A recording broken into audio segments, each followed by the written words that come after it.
Hai semuanya, di video dan kesempatan kali ini akan menjelaskan mengenai kewajiban perpajakan data analis. Sebelum membahas lebih jauh mengenai kewajiban perpajakannya, saya akan menjelaskan lebih dahulu mengenai profesi data analis. Seseorang yang berprofesi sebagai data analis bertanggung jawab menerjemahkan angka-angka menjadi laporan sehingga lebih mudah dimengerti dan dipahami oleh manajemen. Dalam sebuah bisnis, mendapatkan data-data seperti data penjualan, data logistik, dan juga data biaya transportasi. Kemudian, peran dari data analis di sini ialah mendapatkan dan menggunakan data-data tadi untuk membantu perusahaan dalam memutuskan suatu bisnis sehingga menjadi lebih tepat dan juga lebih akurat. Selanjutnya terdapat tugas-tugas dari seorang data analis. Yang pertama ialah mencari dan menentukan peluang peningkatan proses baru. Yang kedua, menafsirkan data, menganalisa hasil menggunakan teknik statistik, serta memberikan laporan yang sedang berjalan. Kemudian yang ketiga, mendapatkan data dari sumber primer maupun sumber sekunder dan pertahankan database. Kemudian, jika kalian ingin menjadi seorang data analis, maka kalian harus tahu nih, apa minimal lulusannya. Untuk minimal lulusannya ialah D3, dan lulusan yang lebih diutamakan ialah S1. Mengenai pengalaman dalam bekerja tidak disebutkan atau tidak diwajibkan di sini. Jadi untuk kalian yang belum mempunyai pengalaman kerja masih bisa menjadi seorang data analis. Kemudian mengenai gaji seorang data analis, berdasarkan sumber Kelly Service pada tahun 2018, gaji seorang data analis itu rata-ratanya 11 juta rupiah. Kemudian untuk gaji paling tingginya atau gaji tertingginya menyentuh angka 18 juta rupiah. Untuk gaji terendahnya sebesar 4 juta rupiah. Nah, kita hidup di Indonesia, di mana pajak merupakan penghasilan paling tinggi dan paling besar negara. Nah, dari seorang data analis ini juga terkena wajib pajak karena sudah memiliki penghasilan. Jadi tidak terkecuali ya mengenai data analis.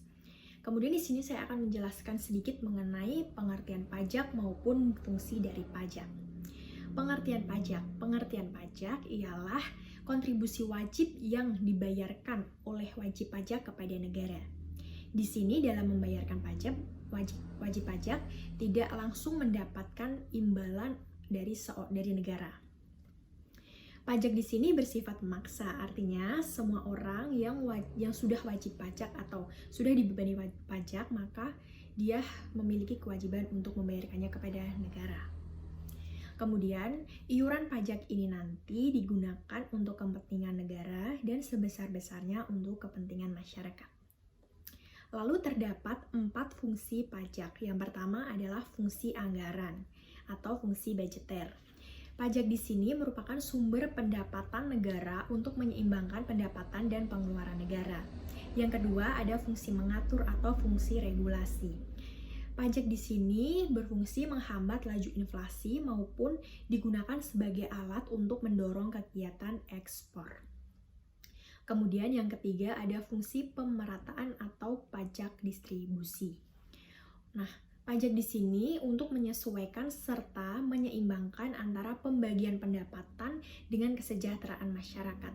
Artinya di sini bagi kalian yang mempunyai penghasilan tinggi maka pajak yang dikenakan pun juga semakin tinggi. Sebaliknya, apabila kalian mendapatkan penghasilannya lebih rendah, maka pajak yang dikenakan pun juga lebih rendah.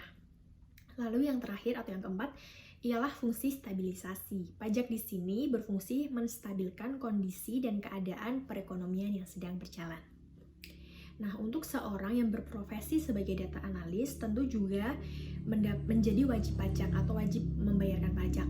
Di sini pajak yang dikenakan ialah pajak penghasilan orang pribadi. Mengenai penjelasan penghasilan pajak pribadi akan dijelaskan lebih lanjut. Selanjutnya, saya akan menjelaskan pengertian dari PPh sesuai dengan diatur pada UU 36 tahun 2008, yaitu pajak yang dikenakan kepada wajib pajak, orang pribadi atau badan atas penghasilan yang diperoleh pada suatu tahun pajak. Penghasilan yang dimaksud adalah gaji atau keuntungan lainnya yang diperoleh oleh seorang wajib pajak tersebut atau badan pajak tersebut. Saya akan menjelaskan 4 kewajiban yang harus dilaksanakan oleh seorang wajib pajak. Yang pertama, mendaftar NPWP. Yang kedua, menghitung pajak. Yang ketiga, membayar pajak. Dan yang keempat, melaporkan pajak tersebut.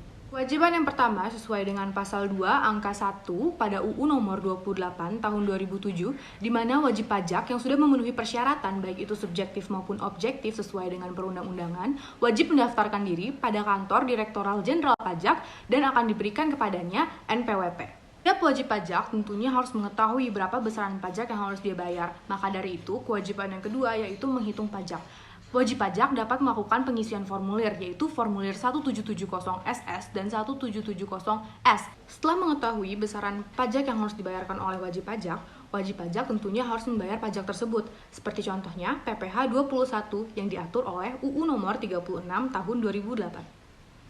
Setelah melakukan pembayaran, wajib pajak wajib melaporkan pajaknya melalui surat pemberitahuan tahunan dan surat pemberitahuan bulanan atau SPT yang diatur dalam UU nomor 28 tahun 2007. Apabila wajib pajak lupa melaporkan, maka akan dikenakan sanksi administrasi terhadapnya. Masuk ke bagian penghitungan pajak penghasilan, di mana untuk menghitung pajak penghasilan seseorang, yang pertama yang dicari ialah penghasilan brutonya, di mana penghasilan bruto adalah jumlah yang diterima oleh pegawai.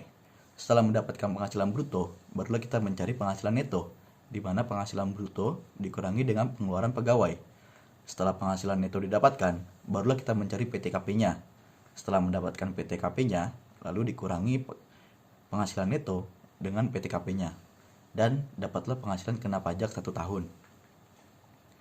Setelah itu, penghasilan kena pajak 1 tahun dikalikan dengan PPh 21 dan dapatlah PPh terutang 1 tahun.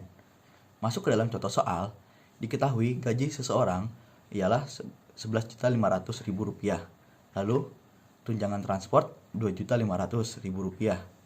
Ada tunjangan rumah sebesar 20 juta. Lalu ada THR sebesar gaji sebulan. Ada iuran pensiun sebesar 300.000. Ada premi asuransi sebesar 150.000, ada premi BPJS sebesar 100.000, lalu ada jaminan hari tua sebesar 100.000, dan diketahui si A sudah menikah dengan 2 anak. Masuk ke dalam penghitungannya, yang pertama dicari adalah penghasilan bruto, di mana penghasilan bruto terdiri dari premi BPJS, premi asuransi, tunjangan transportasi, tunjangan rumah, serta THR dan gaji pokok 1 bulan.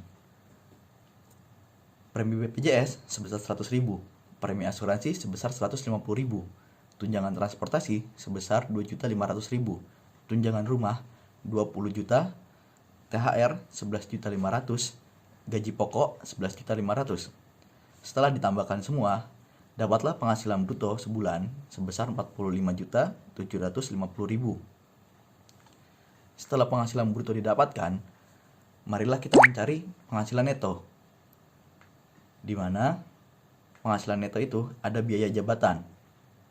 Biaya jabatan memiliki batas maksimal 500.000, 5% dari penghasilan bruto dan maksimalnya 500.000. Lalu ada JHT, iuran pensiun, dan ketiga hal itu ditambahkan lalu dikurangi penghasilan bruto sebulan, di mana biaya jabatan itu 500.000, JHT itu 100.000, dan iuran pensiun itu 300.000. Penghasilan netonya didapatkan sebesar 44.850.000, dan penghasilan neto 1 tahunnya sebesar 538.200.000. Untuk PTKP-nya diketahui telah menikah dan memiliki 2 orang anak, yang mana PTKP sendiri sebesar 54 juta, PTKP kawin 4.500.000, dan 2 orang anak 9 juta, dengan total 67.500.000 rupiah. Penghasilan neto 1 tahun dikurangi dengan PTKP tersebut, yang mana menjadi penghasilan kena pajak selama 1 tahun sebesar 470.700.000. Lalu penghasilan kena pajak selama 1 tahun dikalikan dengan PPh pasal 21, di mana 5% dikalikan 50 juta mendapatkan 2.500.000. 15% dikali 200 juta mendapatkan 30 juta. Lalu 25% dikalikan sisa dari penghasilan kena pajak 1 tahun setelah dikurangi PPh yang di atas sebesar 220.700.000 rupiah, yang mana menghasilkan 55.175.000 rupiah. PPh terutang setahun ialah 87.675.000, dari mana didapatkan dari penjumlahan PPh pasal 21 dan PPh terutang sebulannya sebesar 7.306.250.000 rupiah.